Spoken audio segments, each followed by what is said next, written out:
En realidad, la situación en Siria se caracteriza ante todo por esto que acabamos de ver. Es decir, en Siria, la actualidad en los últimos días ha sido y es la preparación de la ofensiva para retomar Raqqa y Alepo.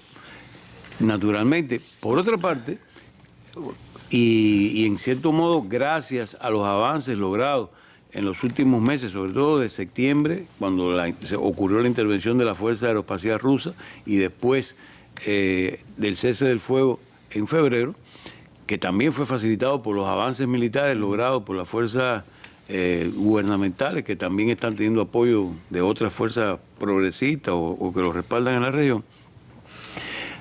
El gobierno, simultáneamente, la presidencia de Assad, ha continuado con el desarrollo de la vida política de un Estado constituido que celebra elecciones, que en abril se dio lugar a la constitución de un nuevo parlamento.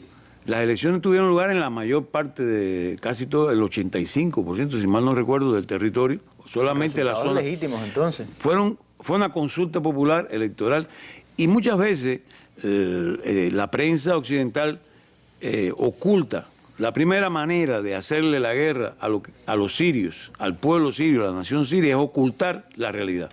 Porque desde el mismo comienzo del conflicto, ese que se está desarrollando actualmente, digamos, desde hace 5 años, en Siria, se están ocultando cosas y diciendo otras que no son verdades. En realidad es una primera guerra informativa.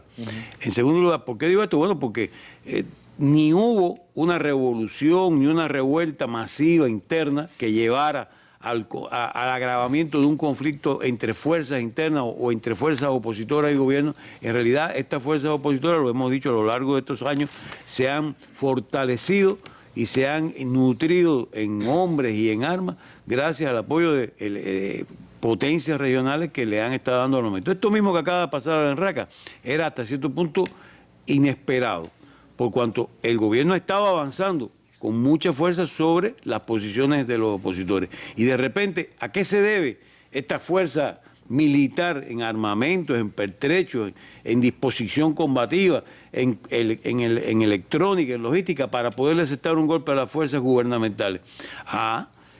La ayuda cayó del cielo, o cayó de los aviones que supuestamente los están combatiendo y periódicamente les dejan caer armamento con el supuesto pretexto de que son fuerzas democráticas que están allí combatiendo a un gobierno, son armados, pero no son terroristas. Esos no son los terroristas. Esa distinción entre quiénes son los terroristas dentro de Siria y quiénes son las fuerzas armadas que combaten al gobierno que quieren ilegitimizar o desautorizar de Bashar al-Assad, ese es el tema.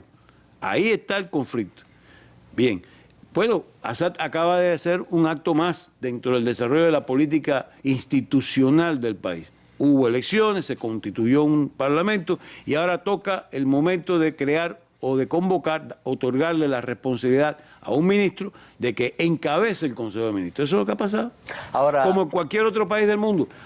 Sí. Ahora, Leonel, hay también un tema que me parece importante a la hora de analizar toda esta estrategia del presidente Bashar al-Assad para lograr, vamos a decir, mantener el apoyo y la estabilidad, por lo menos dentro de las fuerzas que apoyan su gobierno, y es la reunión con los clérigos, el acercamiento constante que ha habido. Hace poco hubo una reunión también importante con los principales clérigos, por supuesto religiosos de las distintas país. Comunidades. Exactamente. ¿Qué papel juega eso en el contexto de Siria? Bueno, es muy importante.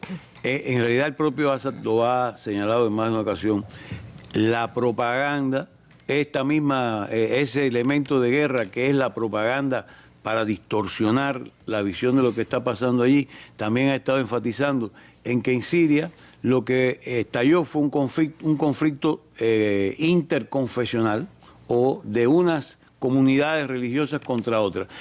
La presidencia en Siria la ocupan una comunidad básicamente, o se ha dicho tradicionalmente que es apoyada y que está concentrada en la comunidad alawita, que apenas representa el 12% de la población, mientras que la comunidad musulmana mayoritaria, la sunita, viene representando un 60% de la población. Pero hay otro 30% que son pequeñas minorías cristianas, chiitas, de distintas denominaciones católicas, etcétera.